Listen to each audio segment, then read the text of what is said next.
2011 में तत्कालीन मनमोहन सिंह सरकार ने जात की गिनती कराने का प्रयास किया था, कराई थी।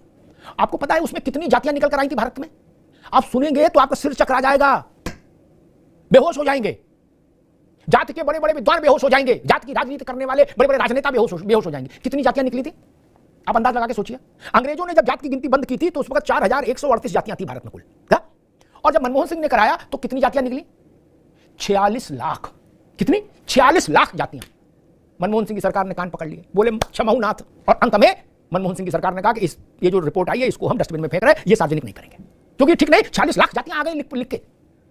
तो जो काम मनमोहन सिंह नहीं करा पाए वो मोदी कैसे कराएंगे? लोग जो समस्या चल रही उसका निदान करते, जिसकी मां का बेटा मरा होगा ना, चुपचाप उसकी मां की कोख आपको पछतावा करने के लिए मजबूर कर देगी। आप कहते थे 1 की बजाय 10 सर लाएंगे, 280 ले आते, मेरा सगा भाई मारा गया, मुझे बहुत गंदा लगता है, मैं क्यों नहीं जाते हम लोग? आज सब टीवी चैनल भी कह रहे हैं किस पार्टी को एज मिल रहा है। अरे बाहर में जाए पार्टी, बाहर में जाए राजनीतिक पार्टियां, अरे एज देना है तो भारत को दो। जय श्री राम दोस्तों, एक वापस से नए डिबेट वीडियो में आप सभी का स्वागत करता हूं। मेरा नाम है गौरव और आप देख रहे हो मिस्टर गौरव शो।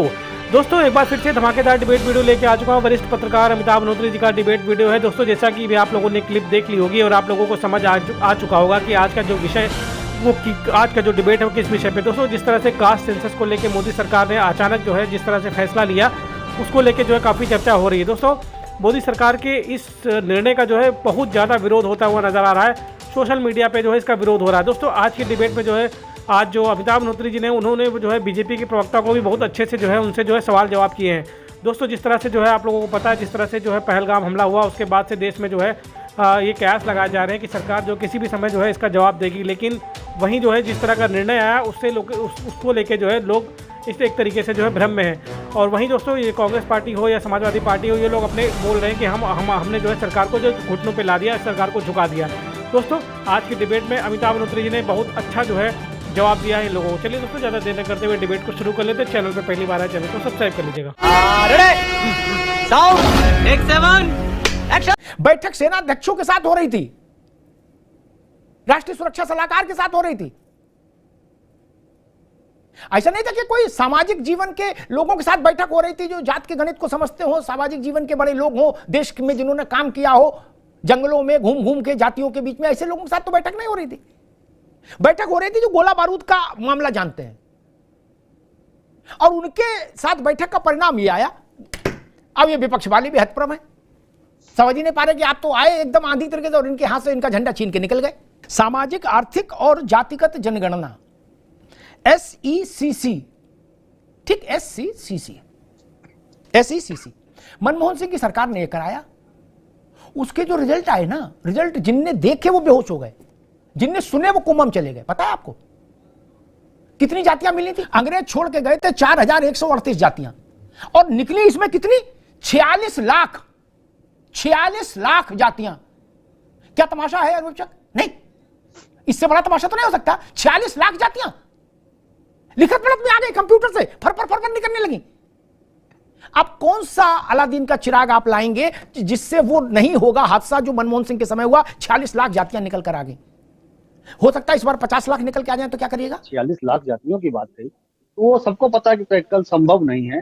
कहीं ना कहीं कोई बड़ी आपके पता होने से नहीं होता मेरे भाई। अनुभव चक एक मिनट, आपके पता होने से नहीं होता। भारत सरकार के पास जो रिपोर्ट आई उसमें आई है जातियां, पता होने से क्या होता है? जी अमिताभ जी, इसका मतलब क्रियान्वयन कहीं ना कहीं करने में कोई चूक जो वहाँ पहले हुई है, हमारी सरकार ये सुनिश्चित करेगी कि वैसी कोई चूक ना। वहां भी लल्लू लोग तो नहीं थे, वहां भी सरकारी अधिकारी तो वही थे जो आपके समय में वही करने गए। जनगणना करने प्रधानमंत्री तो जाएंगे नहीं, न राष्ट्रपति जाएंगे।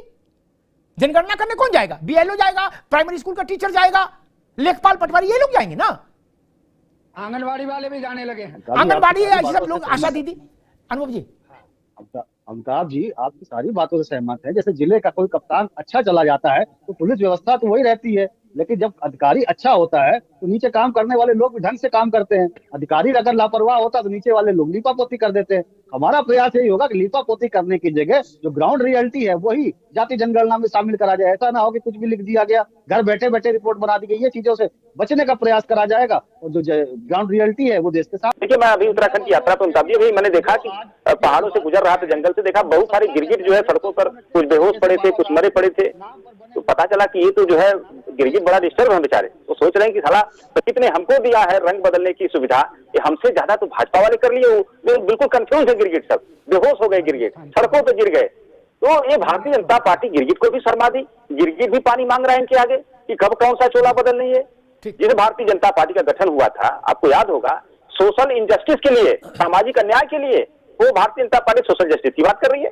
ये तो इस देश में मनुवाद लाना चाहते हैं। ये भारत के बाबा साहब डॉक्टर भीमराव अम्बेडकर के संविधान को जला करके मनुस्मृति से देश चलाना चाहते हैं। और ये आज अगर जो भाजपा पिछड़े दलित आदिवासियों और संख्यों की दुश्मन बनकर के आज तक एक खलनायक भूमिका में थी, आज अगर अचानक से उसका हृदय परिवर्तन हुआ तो जनता को सतर्क हो जाना चाहिए। अशोक जी कह रहे हैं कि मैं उत्तराखंड की यात्रा से आया तो वहां गिरगिट देखे वो मर गए, बेहोश हो गए।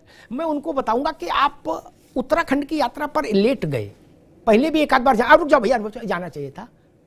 इंदिरा गांधी ने मंच पर माइक से कहा, कान में नहीं माइक से कहा कि इस देश मुझसे कोई पूछे भारत की सब समस्याओं की जड़ क्या है तो मैं कहूंगी कास्ट सिस्टम, कास्ट हटाओ देश आगे बढ़ जाएगा। राजीव गांधी 90 मिनट ताल ठोक कर, सीना ठोक कर बोले विश्वनाथ प्रताप से कि ये मंडल कमीशन का मामला हम इसके खिलाफ है, ये हमें मंजूर नहीं, सिफारिश है। क्या तब गिरगिट नहीं मरे जब राहुल जी ने कहा कि हमारा तो जीवन का एक ही उद्देश्य है, रोटी नहीं खाएंगे, वहां सोएंगे नहीं, पानी नहीं पिएंगे, हर जगह जहां जाएंगे वहां जात की गिनती करेंगे। वो मंच पर वो सौंदर्य प्रतियोगिता होती, राहुल जी ने कहा हम यहां भी गिनती करेंगे कि किस जात की लड़की है यहां कितनी। उनके दिमाग में ऐसा फोबिया चढ़ गया। नहीं, तब आपको गिरगिट नहीं मिले, कहीं मिलना चाहिए था ना। आप भी देखते नहीं हो, देखा करिए तो गिरगिट मिलेंगे, है ना।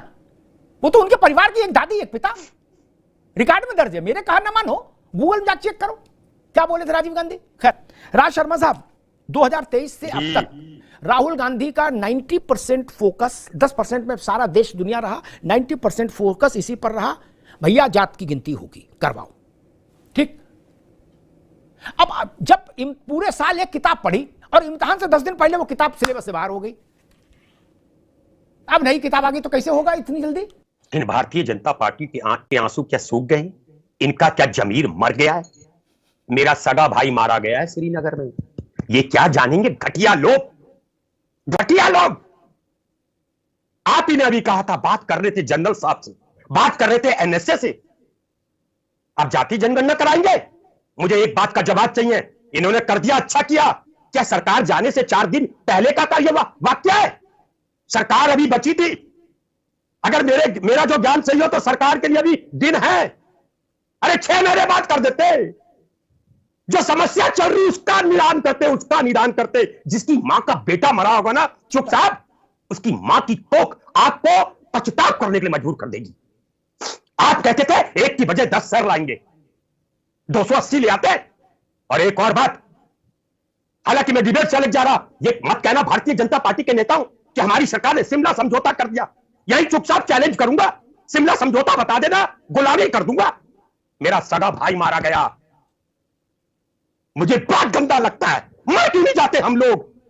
आज सब टीवी चैनल भी कह रहे हैं किस पार्टी को एज मिल रहा है। अरे बाहर में जाए पार्टी, बाहर में जाए राजनीतिक पार्टियां। अरे एज देना है तो भारत को दो, एज दो उस लड़के को जिसने अपनी दुल्हन को सही से देखा नहीं। आप आ रहे हैं जनगणना के लिए, कर दिया सीसीपीए की मीटिंग में। और वैष्णव साहब आपने कहा पर्ची कुछ और निकलनी थी, पर्ची कुछ और निकल गई। और एक और बात, मेरे जैसा साधारण आदमी कहे तो चल जाएगा, एक उत्तर प्रदेश का उप मुख्यमंत्री कहे Rahul and company, what the bloody is going on. ये करने जा रहे हो? चुपचाप मर जाओ डूब के। अरे गिरगिट भी अच्छा है, सांप भी अच्छा है आप लोगों से। अरे आप लोगों से सांप अच्छा है। आप लोग तो अरे अब तक मार दिए होते 10-20। अरे सिंधु नदी का पानी, अरे खेत में नहर का पानी एक किसान रोक नहीं पाता। आप क्या रोकोगे? मैं चैलेंज कर रहा, रोको। बूढ़े हो जाओगे और आपके नेता से जिंदगी में रहे ना रहे। दादा बहुत दुख है, और देश की जनता सब देख रही है। बिल्कुल, गंदी हरकतों से बाहर आ जाओ। ठीक, ठीक है राज भाई, जितने लोग शहीद हुए उन सबके प्रति इस मंच की श्रद्धांजलि उस दिन भी थी, आज भी है और हमेशा रहेगी। भारत उनके बलिदान का ऋणी है और हमेशा रहेगा। जहां उनके परिवारी जन, मां हो, पत्नी हो, पिता हो, भाई हो, उनकी आंख से जहां आंसू निकले वहां इस देश की हथेली होनी चाहिए। उनका आंसू जमीन पर नहीं जाना चाहिए, इस राष्ट्र की हथेली होनी चाहिए। राजनीति के लिए बहुत वक्त मिलेगा। ये नंबर बढ़ाना और नंबर काटना दूसरे का, ही सब कबड्डी के लिए बहुत समय है। कबड्डी खेल रहे हैं इतने वर्ष से सब लोग, लेकिन इस शहादत का कर्ज भारत के सिर पर है, नेताओं के सर पर नहीं, भारत के सर पर है। नेता बहुत छोटी चीज है, नेता भारत नहीं हो सकता कोई, ना कोई पार्टी भारत हो सकती। उसका प्रतिकार होना ही चाहिए। अनुभव चक जी, आपकी पार्टी सरकार में है इसलिए आप ज्यादा गौर से सुने। उसका प्रतिकार होना ही चाहिए। कोई किंतु परंतु इफ बट भारत को स्वीकार्य नहीं होगा। लिख लीजिए मेरी बात, कोई दांव पेच भारत को मंजूर नहीं होगा, नहीं होगा, नहीं होगा। क्या विद्वान लोग कह रहे मैं नहीं जानता, रणनीतिकार क्या कह रहे वो जाने। देश क्या कह रहा है इसकी समझ मुझे भी है। देश कह रहा बाकी सब किस्सा कहानी है, पहले प्रतिशोध होना चाहिए, बदला होना चाहिए उन 28 लोगों के बलिदान का, बाकी काम बाद में। बाकी सब चीजें बेकार हैं अभी। और घर में शोक हो, घर में शव पार्थिव शरीर रखे हो, शव रखे हो, तो कोई दूसरी बात अच्छी भी नहीं लगती। घर में शोक हो, राष्ट्र घर है, वहां शोक है, इसलिए और कोई बात अच्छी नहीं लगेगी अभी। मजा आया, खत्म, बाय बाय, टाटा, गुड बाय, गया। तो दोस्तों वीडियो हो चुका है समाप्त, और यहाँ तक वीडियो देखने के लिए आप सभी का धन्यवाद करते हैं। आप सभी से रिक्वेस्ट है, यदि चैनल पे पहली बार विजिट कर रहे हैं तो हमारे चैनल को सब्सक्राइब करना ना भूलें। साथ ही साथ बेल वाला आइकन प्रेस करके ऑल पे क्लिक कर लेना, जिससे जब भी हम वीडियो अपलोड करेंगे उसका नोटिफिकेशन आपके फ़ोन पर आ जाएगा। दोस्तों आज के वीडियो की बात कर लेते हैं। दोस्तों आज के वीडियो में आप लोगों ने देखा, आज कास्ट जो सिस्टम है उसको लेके, जिस तरह से जातिगत जनगणना की बात सरकार ने की, उसको लेके आज अमिताभ बंधोत्री जी ने बहुत तीखे सवाल किए। और जिस तरह से जो मनमोहन सिंह के समय में जो जाति का जो आंकड़ा जो सामने आया था कि कितनी लाखों जातियां सामने आ गई थी, उसको लेके जो अमिताभ बंधोत्री जी ने बताया वो बहुत ज़्यादा चौंकाने वाला है। वहीं अमिताभ बंधोत्री जी यही बात कर रहे हैं कि जब मनमोहन सरकार जो है उस जातिगत जनगणना नहीं करा पाई तो मोदी सरकार किस तरह से कराएगी। आज की डिबेट में आपने राज शर्मा को भी देखा कितना ज़्यादा जो है इमोशनल नज़र आ रहे हैं आज की डिबेट में। दोस्तों वीडियो कैसा लगा कमेंट के माध्यम से अपनी प्रतिक्रिया देना बिल्कुल मत भूलिएगा। इस वीडियो को यहीं पर समाप्त करते हैं दोस्तों, मिलते हैं आपको किसी और वीडियो में, तब तक के लिए जय श्री राम।